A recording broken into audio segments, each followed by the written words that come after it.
September 15, 2008, Lehman Brothers files the largest bankruptcy in American history. $691 billion in assets, gone. The accepted explanation: reckless borrowers took on mortgages they couldn't afford. But subprime loans represented barely a fifth of the market. The real question was never who borrowed the money. It was what three regulatory decisions made years earlier allowed Wall Street to build on top of it. In November 1999, Congress passed the Gramm-Leach-Bliley Act. This law repealed core sections of the Glass-Steagall Act, which had separated commercial banking, investment banking, and insurance since 1933. As a result, financial conglomerates could now operate under a single holding company. Citigroup, formed from the merger of Citicorp and Travelers Group in July 1998, became the first example: a single institution holding a commercial bank, an investment bank, and an insurance company. The Federal Reserve Board was named the umbrella supervisor, but it had neither the mandate nor the tools to monitor the risks across all business lines. Securities and insurance subsidiaries slipped outside dedicated regulatory oversight. Asset size under common control jumped from $2.3 trillion in 1998 to $3.8 trillion by 2002. 12 months later, the Commodity Futures Modernization Act became law. Signed in December 2000, the CFMA exempted over-the-counter derivatives, including credit default swaps, from regulation by either the Commodity Futures Trading Commission or the Securities and Exchange Commission. This exemption removed reporting, capital, and clearing requirements. The notional value of credit default swaps in the U.S. expanded from $500 billion in 1999 to over $5 trillion by 2005. By mid-2008, that figure reached $55 trillion. No regulator tracked the buildup of counterparty risk or the concentrations that would later threaten the system. The final pillar fell in April 2004.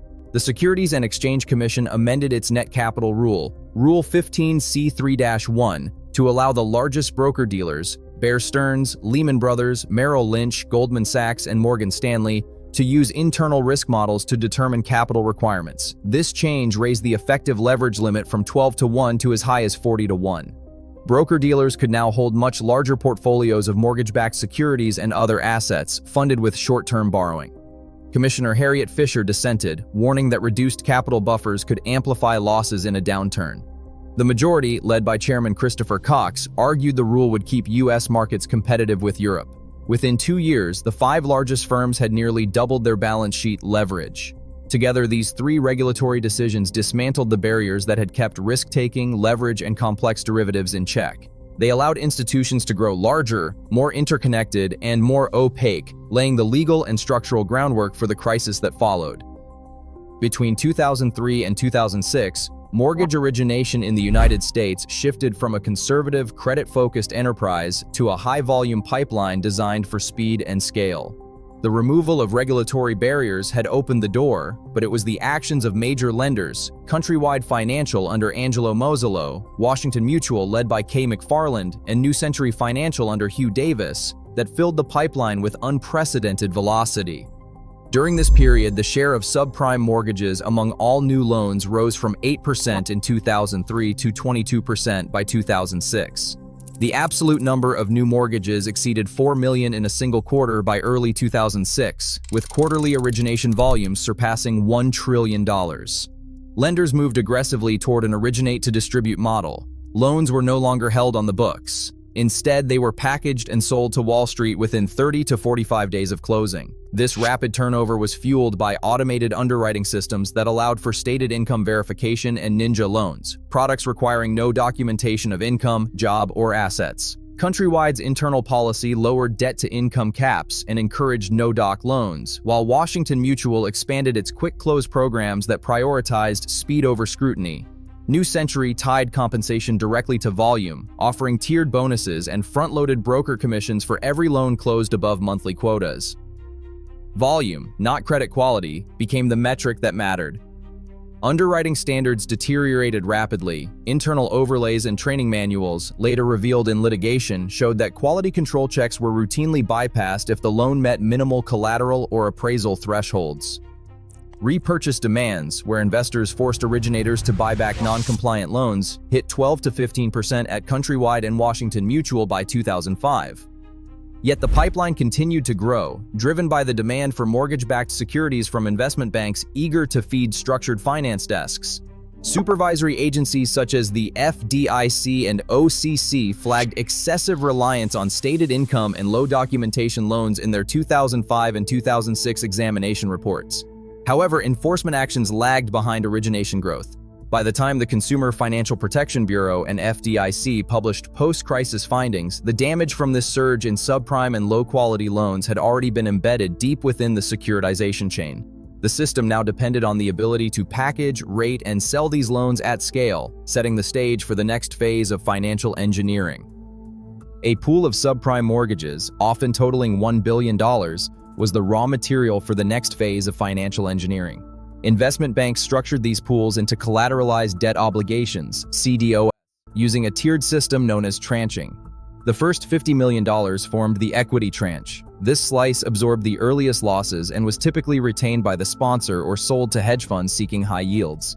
The next $150 million became the mezzanine tranche, rated between A- and BBB-. The remaining $800 million was carved into senior tranches, with the largest portion, about $600 million, receiving a AAA rating from Moody's, Standard & Poor's, or Fitch. That meant 80% of the total pool, despite being backed by subprime loans, was labeled as having the same creditworthiness as United States Treasury bonds. This transformation relied on the statistical models and assumptions of the rating agencies, but the agencies were paid directly by the banks issuing the securities. Internal documents from Moody's and Standard & Poor's later revealed that analysts were pressured to assign higher ratings to maintain market share. The issuer pays model created a conflict. Rating agencies earned record fees during the boom years, while their methodologies smoothed over the true risk in the underlying loans. Senior investors holding the AAA tranches believed they were insulated from losses by the protective layers below. The structure appeared robust until the underlying mortgages began to default at rates far above the model's expectations. AIG Financial Products, based in London and run by Joseph Cassano, wrote $440 billion in credit default swap protection on mortgage-backed securities and CDOs. These contracts functioned as insurance, promising to cover losses if the underlying bonds defaulted. But unlike traditional insurance, AIG Financial Products did not set aside capital reserves to match the risk. The Office of Thrift Supervision, AIG's regulator, lacked expertise in derivatives and failed to require collateral or risk-based capital. By 2008, AIG's uncollateralized CDS exposure covered nearly one-third of the entire market for structured credit. When mortgage defaults began to rise, counterparties demanded billions in collateral that AIG could not produce. At the same time, Magnetar Capital, led by Alec Lidowitz, sponsored at least 30 CDOs by investing in their equity tranches. Magnetar then purchased CDS protection on the same securities, betting on their failure. ProPublica's investigation later linked Magnetar-sponsored CDO to one-third of all CDO defaults during the crisis. This dual role, funding risky assets while shorting them, amplified the scale of synthetic bets against the housing market. These hidden exposures meant that when losses arrived, they multiplied through the system, turning isolated mortgage defaults into a cascade of institutional failures. Bear Stearns relied on overnight repo markets to fund a balance sheet leveraged 35-1. On March 13, 2008, repo lenders refused to roll over Bear's short-term funding. Within 48 hours, the firm faced insolvency.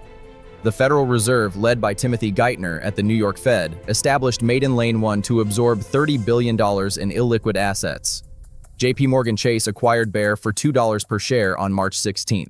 6 months later, Lehman Brothers, with $691 billion in assets, could not secure emergency funding. On September 15th, Lehman filed for Chapter 11 bankruptcy. The following day, the Reserve Primary Fund broke the buck, triggering a run on money market funds. The Treasury committed $62 billion to rescue AIG and honor derivative payouts, including $12.9 billion to Goldman Sachs. Funding markets froze. The shock forced policymakers to consider unprecedented intervention. Congress passed the Troubled Asset Relief Program on October 3, 2008. After an initial rejection by the House, the final bill authorized $700 billion to stabilize the financial system. 9 days later, Treasury Secretary Henry Paulson summoned the chief executive officers of the 9 largest U.S. banks to Washington. Each executive received a one-page term sheet and was told to sign. The Treasury injected $125 billion in capital directly into these banks, including JP Morgan Chase, Bank of America, and Citigroup.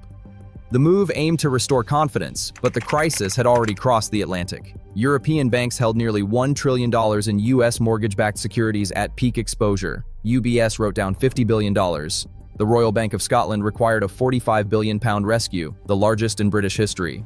On September 30th, Ireland guaranteed all bank deposits, a decision that would later devastate the Irish public finances. The global reach of the crisis became undeniable. Today, global banks hold over $200 trillion in derivatives, and leverage remains embedded through shadow banking channels. Regulatory frameworks have shifted, but the incentive to create opaque financial products endures. Structural risk is not history, it is a recurring feature. The next crisis will not wait for consensus. Share your perspective below.